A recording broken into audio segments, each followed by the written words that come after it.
The concept of the ancient Near Eastern covenant is extremely important for readers of the Bible to understand. The whole salvation story of the Bible is presented to us in the form of covenants. Even the Bible itself is called in the Christian world the Old and New Testaments, meaning the Old and New Covenants. Now, on its surface, a covenant is very similar to a contract, an agreed upon set of rules between two parties for their mutual benefit, a contract. However, what's not immediately obvious to modern readers is just how covenants worked. In the patriarchal society of the ancient Near East that Abraham and Israel were a part of, society completely revolved around family units, and the authority and responsibility for maintaining order and survival was the patriarch, the oldest male member of a family unit. Family was responsible for family.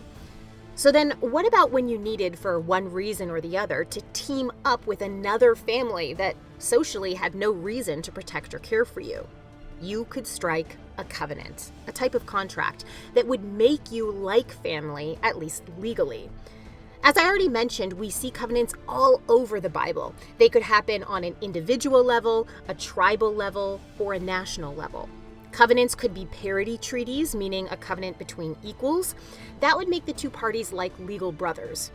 Covenants could also be suzerain vassal treaties, which is a covenant between non-equals. There's a powerful and a less powerful party. This would create a legal relationship of father-son or master-servant. A suzerain vassal treaty often happened in the context of an invading king. The king or leader who had conquered a people's territory would lay out everyone's rights and responsibilities, the way life would now operate. As a suzerain, he now owned the land and the people. They could live their lives, but now owed loyalty and yearly tribute to him. As a result, the suzerain would allow the people to remain, to live on the land, and he would owe them protection.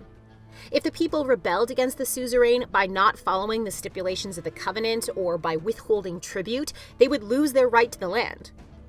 Now, at a covenant ceremony, animals would be sacrificed for a few reasons. It marked the occasion as special or set apart. It involved the godly authorities in the process, and the sacrificial animals often served as a meal. The animals showed the parties what would happen to them if they were to rebel against the covenant. They would become like the sacrificial animals, dead. A biblical example surfaces in Genesis 15, when God was cutting a covenant with Abram. God had already made covenant promises of offspring to Abram, and for Abram's allegiance to God, he also offered land. He would give Canaan to Abram's descendants. But by Genesis 15, Abram had been waiting a long time for this promised son, and he seems to have been struggling. He asks, "Sovereign Lord, how can I know that I will gain possession of it?" God creates a covenant ceremony, something that Abraham would have been familiar with. God instructs Abram to get the sacrificed animals, which he does, and he sacrifices, cuts in half, and arranges. When God shows up, though, and outlines the stipulations of their covenant, it's God, the suzerain, who passes through the sacrificial animals, not Abram, the lesser party. In this amazing twist of expectation, God promises Abram that it is he who will pay with his divine life if the covenant is broken.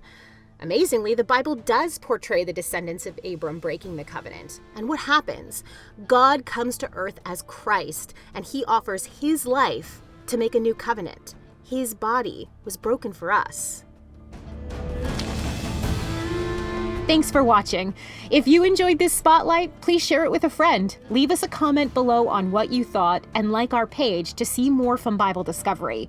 To find more videos, articles, and resources, go to BibleDiscoveryTV.com.